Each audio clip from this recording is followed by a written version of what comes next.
Another of my favorite stories is with Rob Silvan. Rob, you direct KEYS, a program that teaches music one-on-one in the schools, mostly Bridgeport schools. But then when you had to move online, you weren't restricted to the schools or to working on the logistics of the school buses. You were right inside your students' homes. Can you tell us a little bit about how that changed things for you? Yeah, well, it was very sudden because we were an in-school pullout program, uh, 600 kids through 25 schools in Bridgeport, and doing musical instruments of all kinds. And then one on a Friday, it closed, and we had about a week to figure it out. And a lot of the faculty, there's 30, 35 people on the faculty, and some were really unfamiliar with, technology. But somehow I won't say somehow, I think it's because there's this spirit that we're all talking about here, that the show must go on. Right. That's what really, it's the life current of the arts. Mm-hmm. And so we just got it together, and, it's not a very advanced technologically area, Bridgeport. There was just a lot of families with just phones. And so we just used Facebook if we had that. We used WhatsApp, we used Skype, we used whatever we could get to carry on with lessons. And there were, nobody was expecting it, how many advantages came from that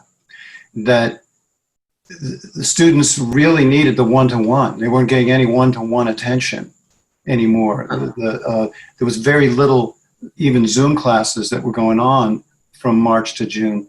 And so their contact with their teacher, which is a really intimate relationship, retained and kept them with a sense that this is something normal is happening. There's some sense of normalcy here.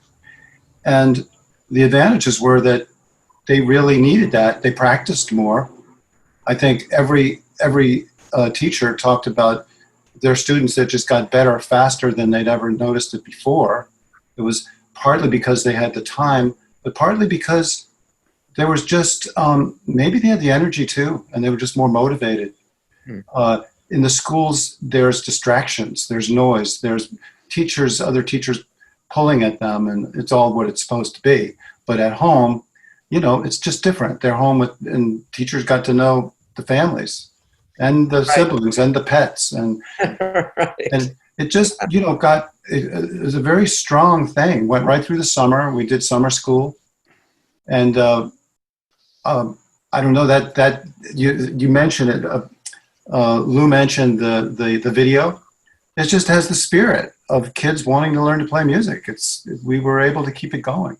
Yeah, this is a great video that you've just made on the summer school that KEYS runs, which I recommend everybody to see on your website. What's the website address? keysmusic.org. Music.org, great. So just changing back to Rob and Joseph, you both talked about your experience teaching music online and how you both just discovered that actually students were working harder. Rob, did you have anything more to add to that? Yeah.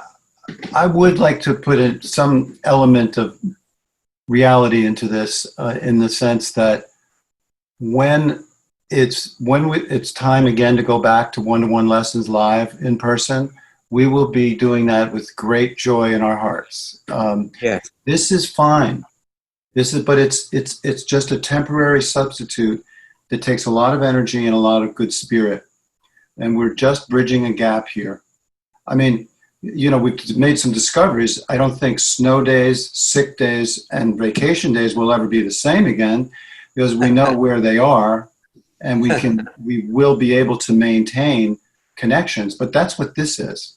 This is, Right. 6 months to a year of maintaining connections until we can get back in their presence again. Agreed. Right. no, I hear that.